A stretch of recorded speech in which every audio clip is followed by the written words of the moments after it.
Welcome to 2026, man. 2026. How we doing? Better than I deserve, man. Wonderful. Better Wonderful. than I deserve. Well, I hope you're ready to think. I hope you brought your thinking cap for today's episode. It doesn't fit very well over the headphones, but I'll make it work. Well, I got a deep one for us today. We're going to start this year out with some deep thinking. Okay? And what better way to start the new year than to reflect on the past one? Okay. Okay? Here's the question that I have for you today. And this is a question for all of you watching this. If you were to take a snippet, a clip, a photo, a little packet of information about who you are today, and you were to show that to 16-year-old you, would they be happy and proud of the person that you are today? Oh my golly, we're going there. Okay. So first, I feel like 16-year-old me would say, dude, what did you eat? I feel like that's where he's starting. Because 16-year-old me is probably kind of shallow. But, ooh, that's a phenomenal question. I've been thinking about it a lot lately, and it's been on my mind. Because growing up, especially in my teenage years, I thought a lot about what do I want to do with my life when I grow up? What do I want to be when I grow up? And I'm sure that's true for a lot of people.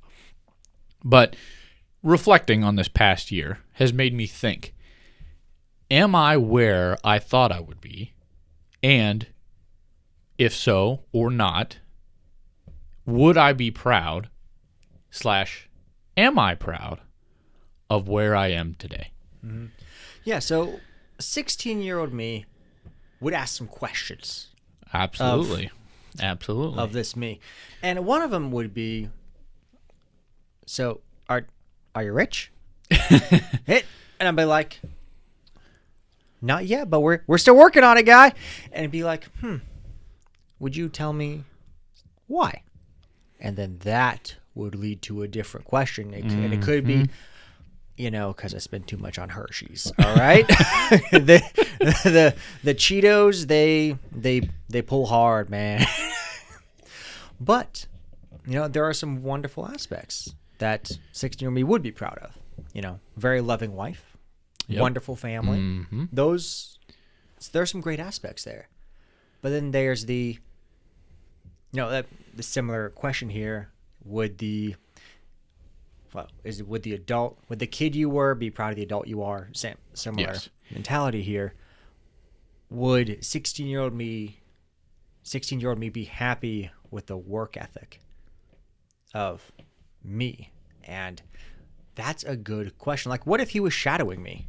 Yep. At my job. Mm-hmm. Ooh. If 16-year-old you was here today, would they see you as a role model?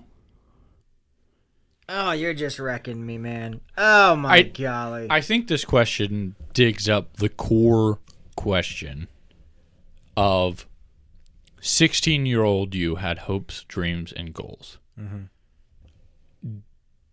Does today you accomplish those hopes, dreams, and goals? And if not, is it because you didn't do them or because your hopes, dreams, and goals changed? Yeah, because there is something to be said about maturing and changing goals. When you're a single guy, making all the money in the world, absolutely acceptable goal. Once you find a lady, some things change there a little bit. Mm-hmm. Now you probably don't want to work 16 hours a day. Yep. Maybe you want to spend some time with your wife, with your family, with your friends. It's okay to change the goal. That doesn't mean the goal was flawed or failed. It's a different aspect of your life. You're allowed to shift that as time goes on. Your hopes and dreams will change as you go. And I think, like you said, a big one, when you're younger, a lot of your drive is your career, your finances, etc. But one thing that I think people find more and more as they get older is the relationships that you have becomes ever more important. And you realize that if you had prioritized some of that earlier on, you would have benefited more from that. But that's not to say that, one way or another, that's a different story, a different conversation. But I think the key question here is to get people to consider, am I actively pursuing a goal, a dream, or a hope of mine? And if I'm not, why? Mm-hmm. And sometimes on this timeline, the 16-year-old one's perfect for this. Mm-hmm. But sometimes it's a little too far. Yep. What if we just talk to January 2025 version of you? Yep. Would they be like, hey, here's what we did the last year? That's what you did this upcoming year? What? Why? What happened? Why? Tell me. What was the story? Well, there's some positive things, I'm closer with my wife. Mm-hmm. I made one or two new friends. Yep. I cut out some people who didn't need to be there. All positive things. I slacked off at my job. I got promoted at my job.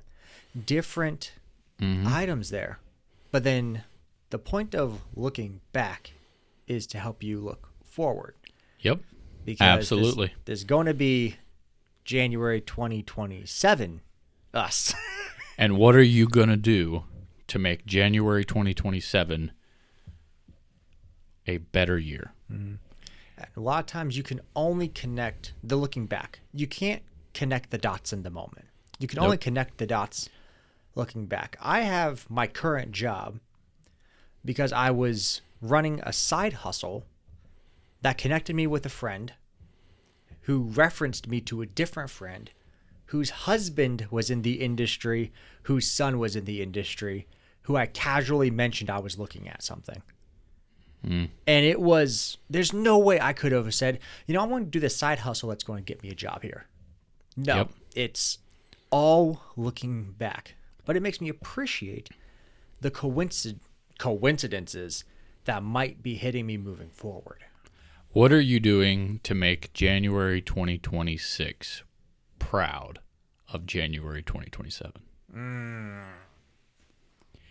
And it's a deep question that we can't answer in one video. But my goal by asking this was to get people to think, to reflect back on 2025 and say, I did or didn't accomplish this. How can I use that to motivate me in 2026?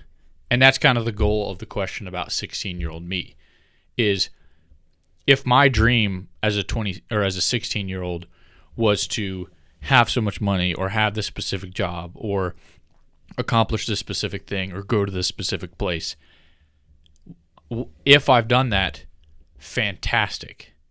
If I haven't, why? And maybe another point to that is, if you did accomplish what 16-year-old you was after, did it bring the fulfillment that you were looking for? Yeah, actually asking, was the juice worth the squeeze? Yes. And if you did, what are you doing now? Did you hit that milestone and just stop? Or did you use that to roll into the next one? And there's thousands and thousands of hours that you could talk about this question.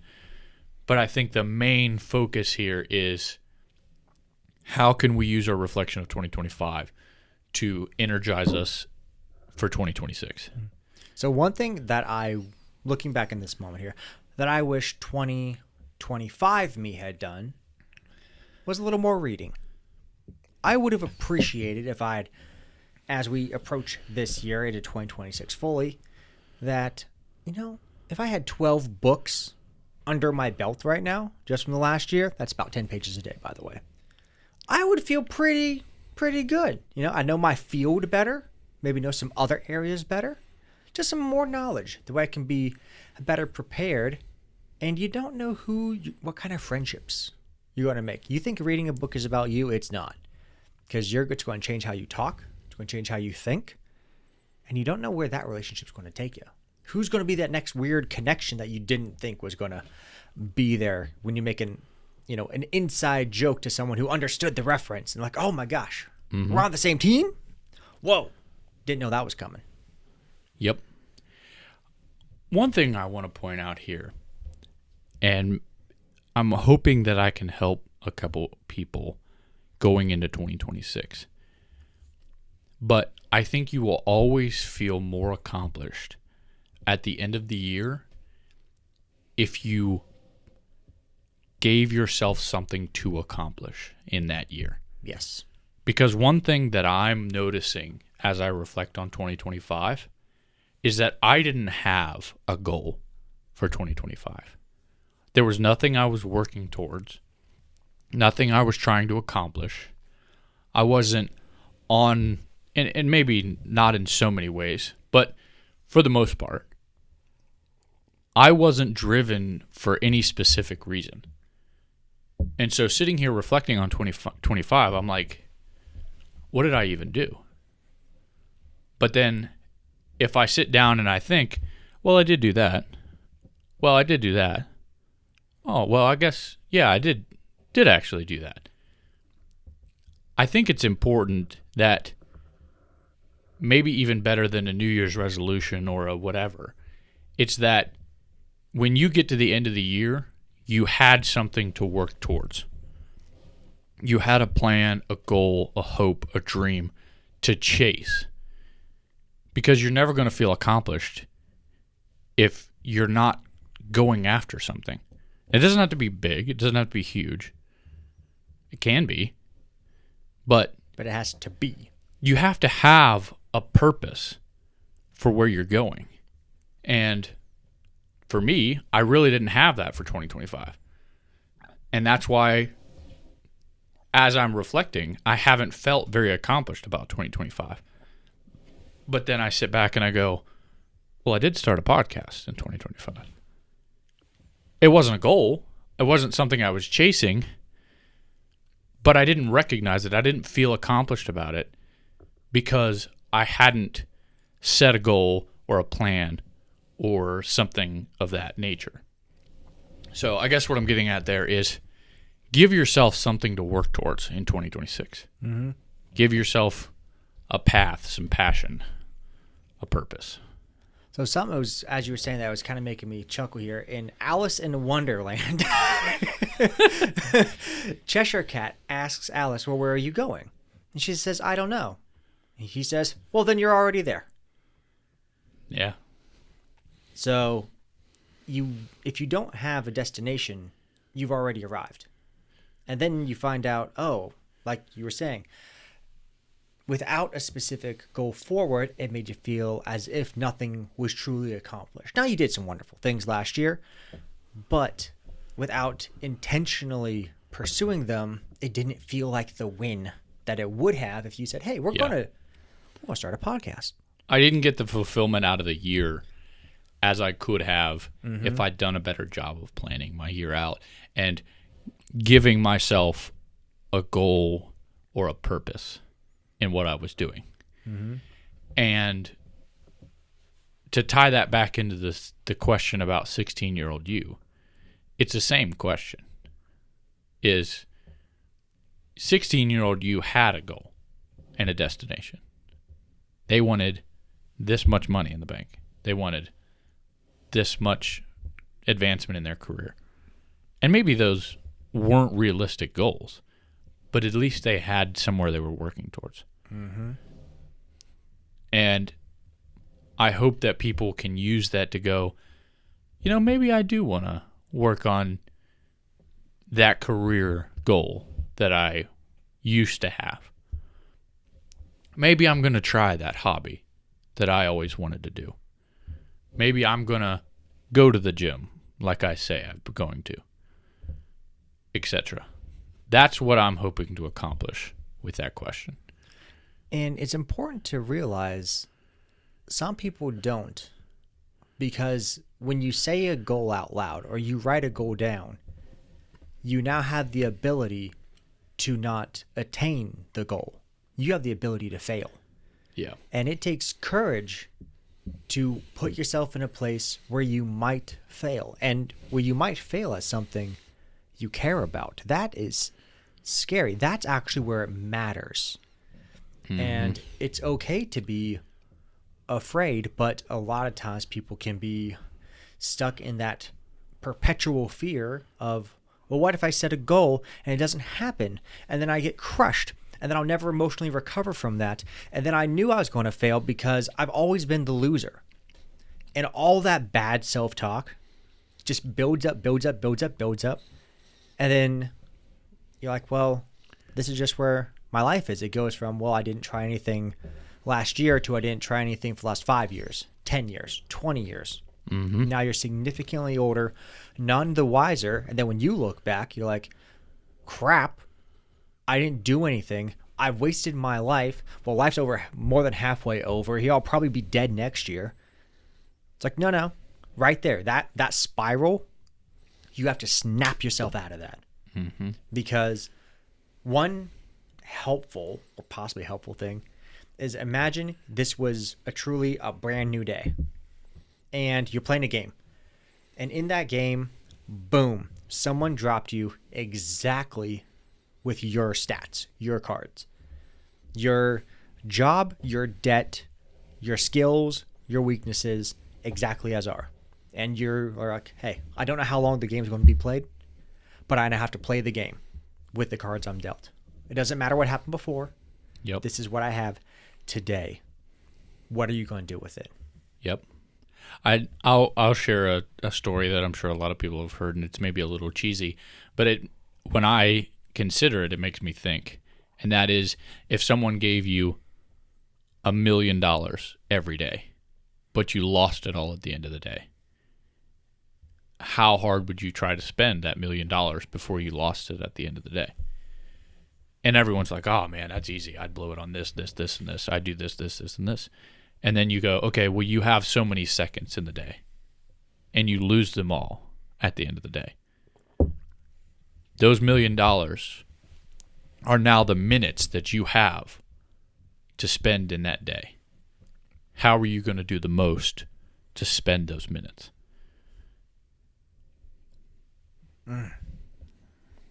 That just gets you here.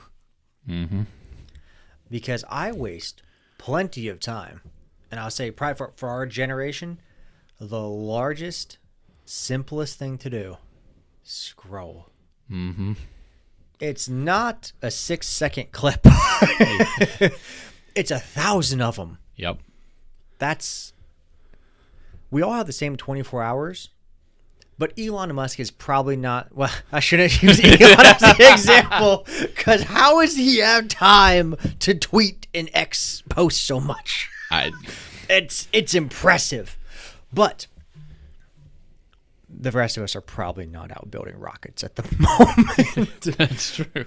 But the scrolling, the easily distracted, because it's a lot easier to be distracted and get those easy dopamine hits and then get numb to that than it is to possibly go do something hard or easy. And I think that ties back to exactly what you were saying about being afraid to fail.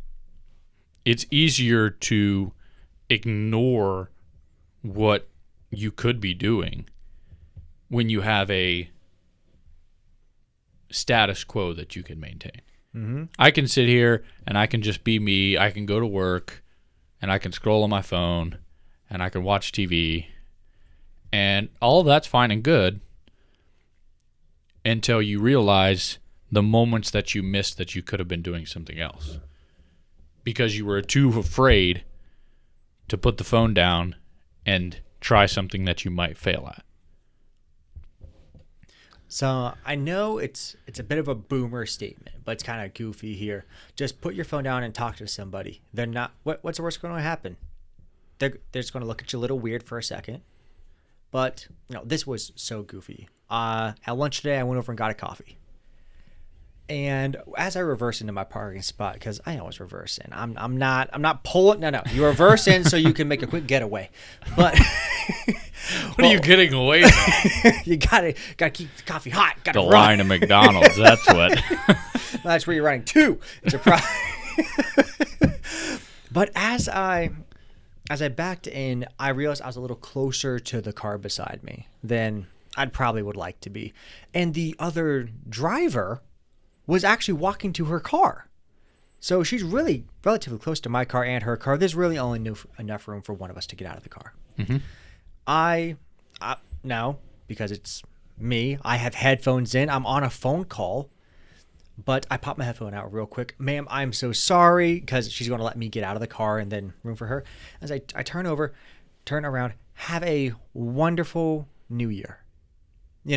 Just, I'd already said, hey, I'm so sorry that we're so close here. But that moment there, and you could almost hear the surprise in her voice of, oh, you too. And you could hear that she was not expecting someone to take a moment, pop their headphone out, and genuinely wish her a happy new year. In that one moment, my world stopped, the person I was talking to on the phone, quiet for a moment, and instead of just being in my own little world, took a moment to be with another human. Mm-hmm. Acknowledge something so small. Happy New Year. Yep. With a genuine, really, have a happy New Year. And mean it. And I don't know why it sounded like she was shocked. Maybe it was just, maybe that's how she talks. But I talk to people all the time. I almost always have a smile. I'm in sales. But I'd like to think that they can feel the genuineness. I think it boils down to intention, mm-hmm.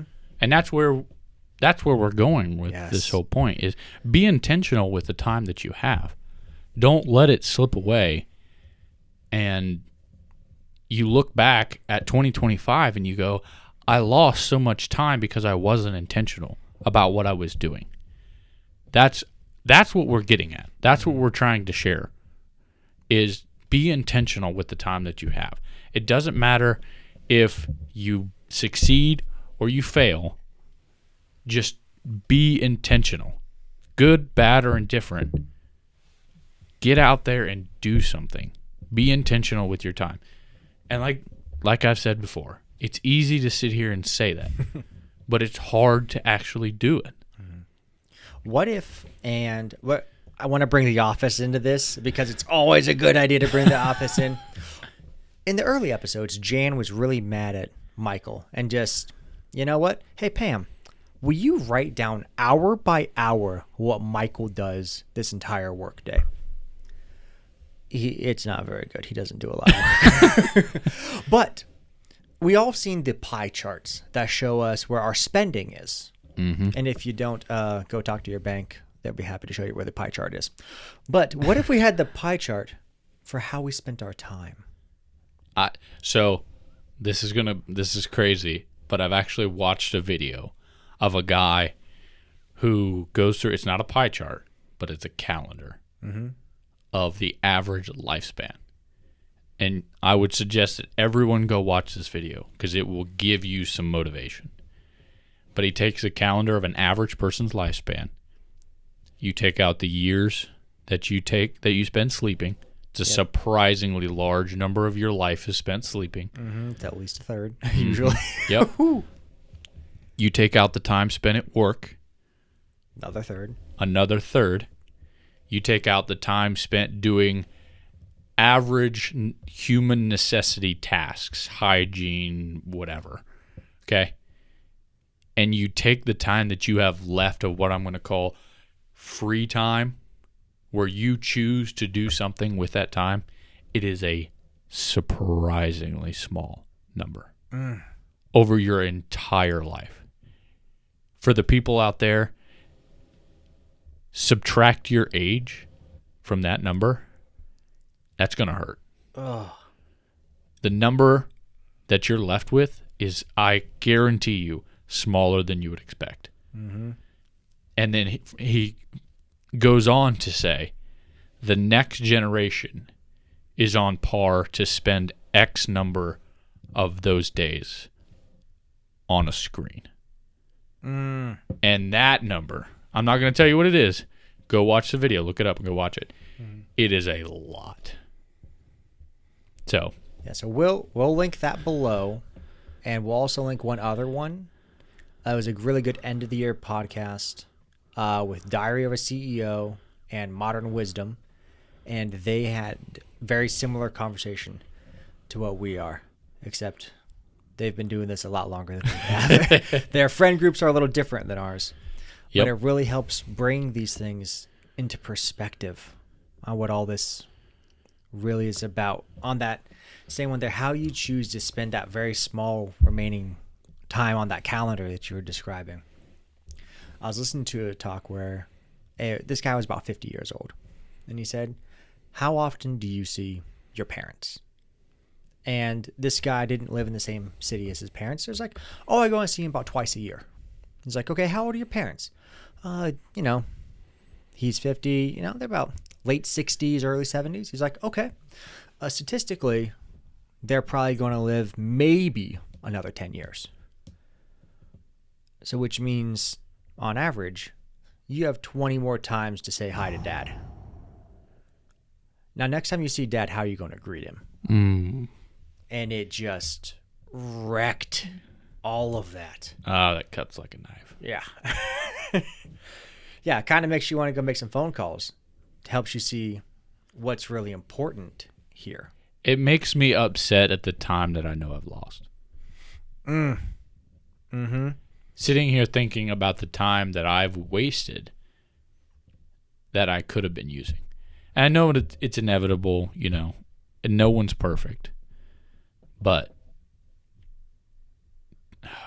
take a moment to be intentional about 2026. It has so much wonderful potential. It's just one decision away. Happy New Year. Happy New Year.